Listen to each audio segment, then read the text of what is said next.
Hello and welcome to Guy Free Working on Me, a woman's journey to self-awareness. This is a great moment in your life, a moment where you have decided to stop taking care of everyone else and to just start to take care of yourself. Stick with me through these podcasts and we are going to take the best rides of our lives. Listen up. Guy Free Working on Me is not meant to be a permanent lifestyle. It is meant to be a time in your life where you stop basing your worth, your happiness, and your self-esteem on having a man at your side. This is going to be an all-out redeciding of who you are, who you want to be, and what you feel inside. Are you ready? Let's go. Hello and welcome. I'm Shauna Hoffman. We talk so much about relationships, and we have yet to really talk about one of the most important relationships there is, friendships. Women-to-women friendships, women and men friendships, and all of those non-binary friendships that we have. I can't imagine my life without my friends. I'm unbelievably lucky to have a tribe. And though this tribe may change over the years, there's certainly the beings in my life that fill my soul, accept me for who I am, call me out on my shit, force me to grow, make me laugh, hold me when I cry, and drag me out to do all the things in life that give me joy. Okay, and get me in a little bit of trouble along the way. I like to say that I collect friends. Soul sisters, soul brothers, soul mates, soul friends. I came to this podcast today because this earth lost one of my divine friends, Richard Sutphin.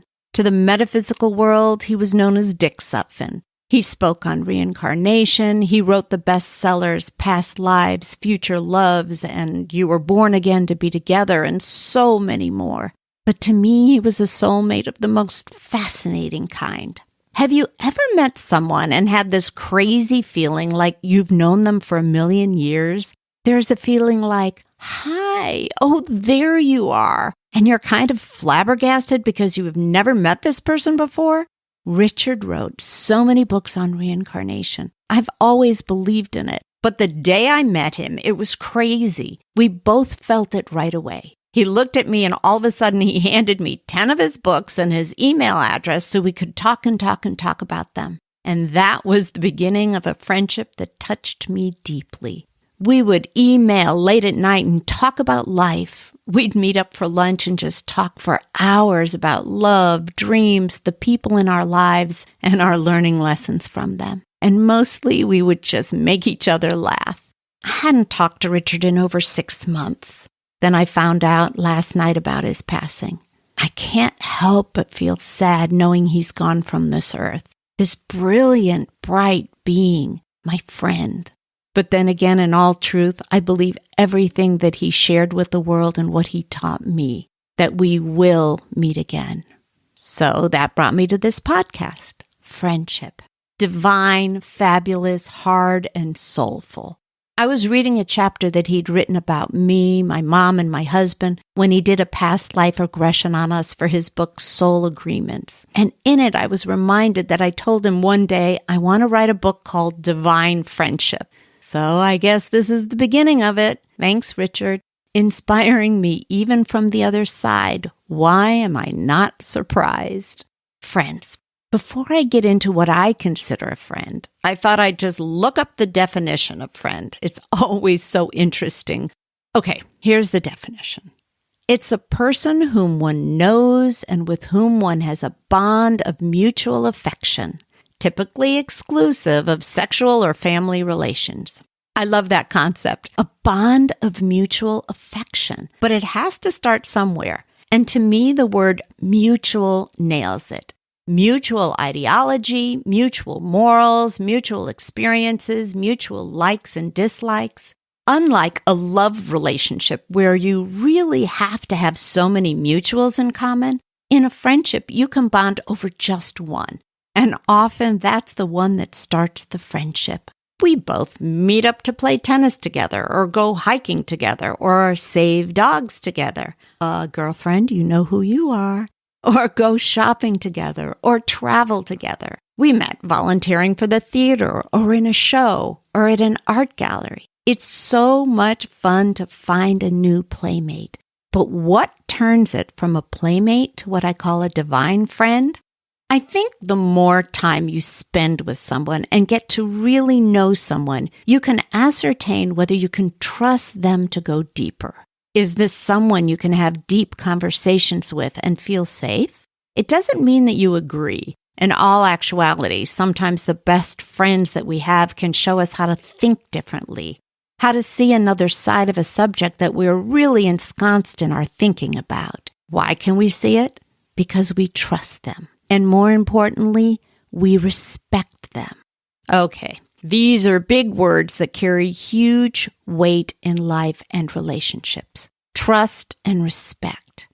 Really, you can't trust someone if you don't respect them. And you can't respect them if you don't trust them. And why would you want a divine friend that you can't feel safe with? Because that's what trust and respect give you. Safety. Safety to be your genuine self. Oh, there it is again, my favorite two words, genuine self. A divine friend takes you for who you are, foibles and all, and still nourishes the friendship. And together you grow. And the best ones say when necessary, hey, you're losing my respect, pull your shit together. And then you wake up and you grow. But not every friend earns the title of divine friend, and not every divine friend keeps that title. I once heard from someone this concept that kind of made sense to me. He called it slots. He puts people in certain slots based on the kind of friendship he can have with them. I loved this. So I help my clients look at their friendships realistically and only have expectations of them based on the slot they occupy. I know it sounds pretty cold, but see if this makes sense. We have some friends that we can hang with, go shopping with. They love the high of the buy, I say. But that same friend might not be the one you tell your sadness to because they cannot be there for you emotionally. Then there's the one that you talk to all night about your love life, and they listen and they give you sound advice, and all they want for you is your happiness. But they may not be the one you would take on a road trip with you because you're an explorer and they like schedules. And spontaneity is not one of their best qualities. Does either of these negate the other? No. This is what honoring a friend's genuine self is. You know them and you honor your differences. You don't judge them, you accept them. And you only have the expectations of these friends that make them comfortable. So this can get tough in a friendship because sometimes we think that if they loved me and if they were a real friend, they would listen to my problems or be there in the middle of the night when I call them. This is the hardest lesson I had to learn for myself. It was when a friend wasn't the kind of friend I needed at that time, or more likely wanted. I needed to make sense of that. Then I realized the answer. I wasn't seeing my friend for who they are. Instead, I was seeing them for who I wanted them to be. Damn. There's another thing that challenges friendships. Life changes. Sometimes two people forge a friendship bond in a certain time in their life that makes it easy to nourish their friendship. When you think back on it, how many friends did you have in high school? And how many of those friends do you have now? Mutual. There's that word again. Mutual circumstances offer us a great opening for a friendship. But oftentimes, once the circumstances change, so does the friendship. It's so interesting. I remember when I was working in the film industry, how this played out.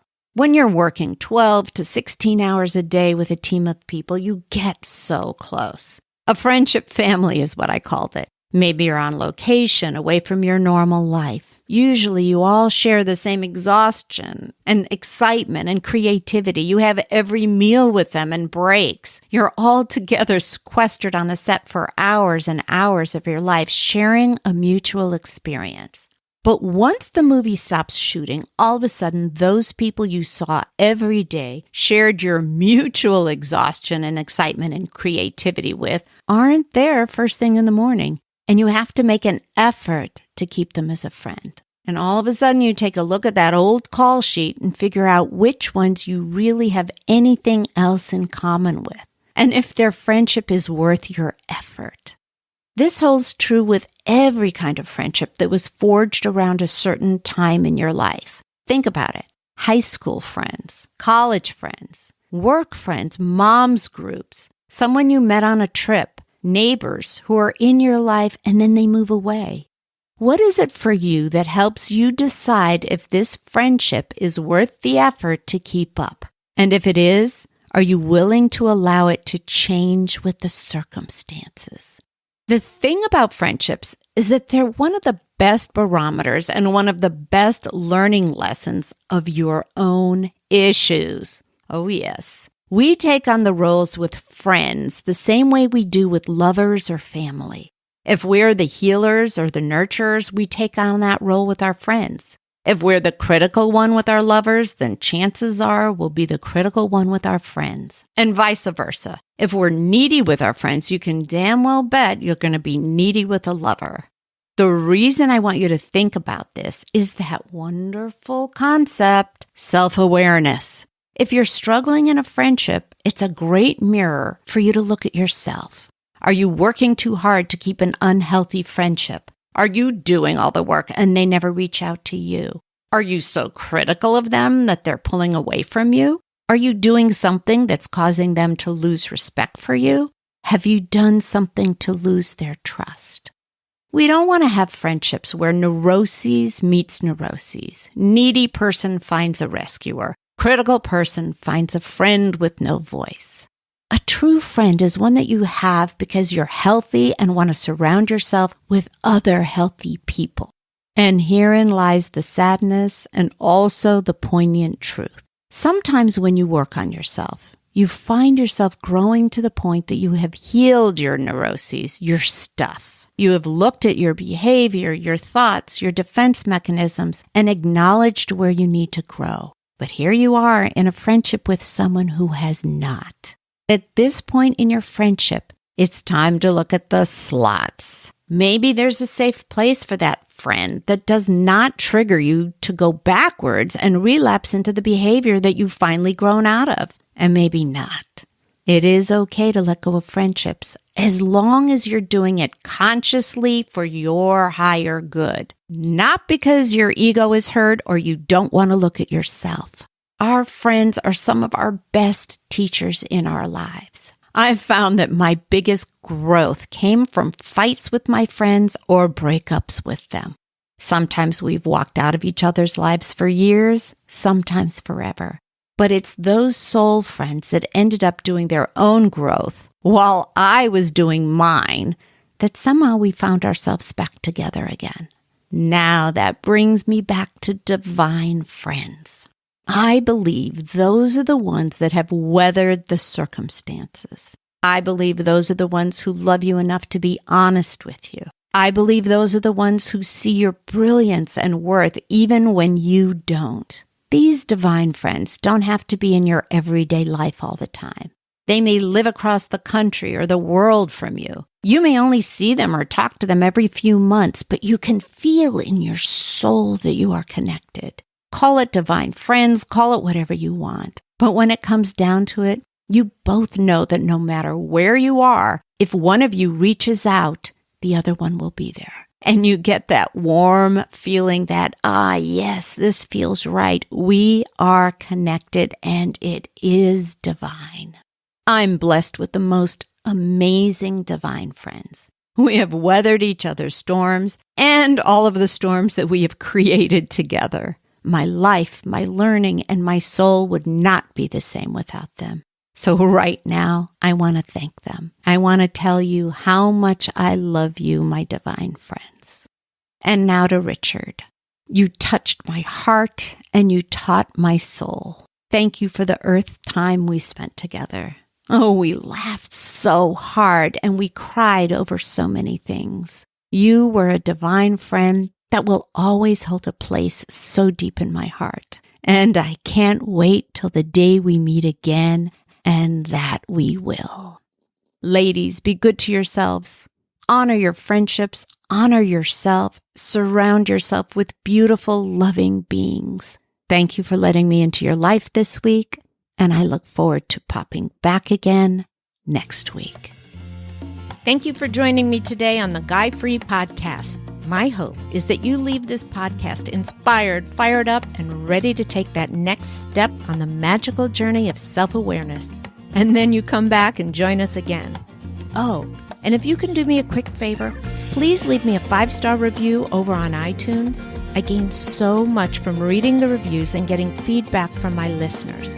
Each week, I'm going to choose one special person who's left me a review to win my book, Guy Free Working on Me. That was the book that started it all. Make sure you add your name to the review, and I'll reach out to you if you're the winner. Thanks again for spending your time with me today. Be sure to visit me on the Guy Free Working on Me Facebook page and on workingonme.com for past episodes and insight into the fabulous journey to you.